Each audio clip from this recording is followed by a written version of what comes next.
تبارك الذي بيده الملك وهو على كل شيء قدير،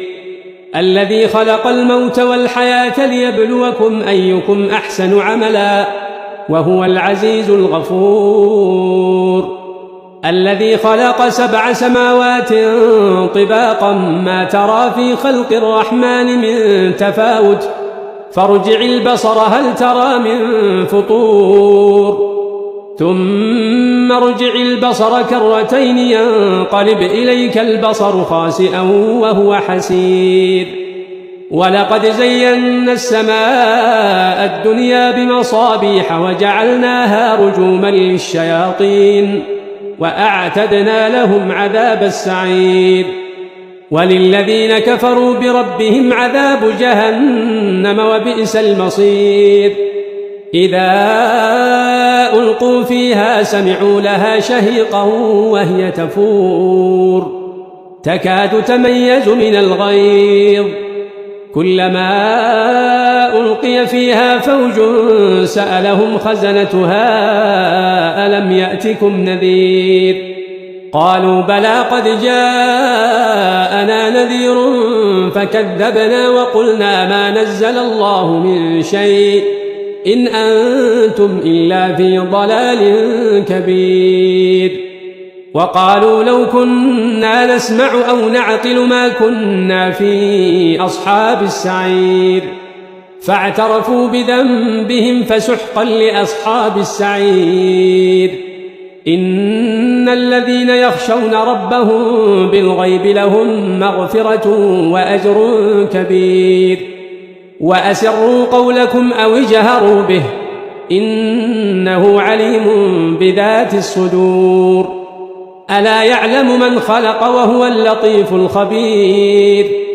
هو الذي جعل لكم الأرض ذلولا فامشوا في مناكبها وكلوا من رزقه وإليه النشور، أأمنتم من في السماء أن يخسف بكم الأرض فإذا هي تمور أم أمنتم من في السماء أن يرسل عليكم حاصبا فستعلمون كيف نذير، ولقد كذب الذين من قبلهم فكيف كان نكير، أولم يروا إلى الطير فوقهم صافات ويقبضن ما يمسكهن إلا الرحمن إنه بكل شيء بصير، أمن هذا الذي هو جند لكم ينصركم من دون الرحمن إن الكافرون إلا في غرور، أمن هذا الذي يرزقكم إن أمسك رزقه بل لجوا في عتو ونفور، أفمن يمشي مكبا على وجهه أهدى أمن يمشي سويا على صراط مستقيم، قل هو الذي أنشأكم وجعل لكم السمع والأبصار والأفئدة قليلا ما تشكرون، قل هو الذي ذرأكم في الأرض وإليه تحشرون، ويقولون متى هذا الوعد إن كنتم صادقين، قل إنما العلم عند الله وإنما أنا نذير مبين، فلما رأوه زلفة سيئت وجوه الذين كفروا وقيل هذا الذي كنتم به تدعون، قل أرأيتم إن أهلكني الله ومن معي أو رحمنا فمن يجير الكافرين من عذاب أليم،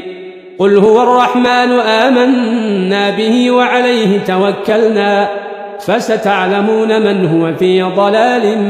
مبين، قل أرأيتم إن أصبح ماؤكم غورا فمن يأتيكم بماء معين.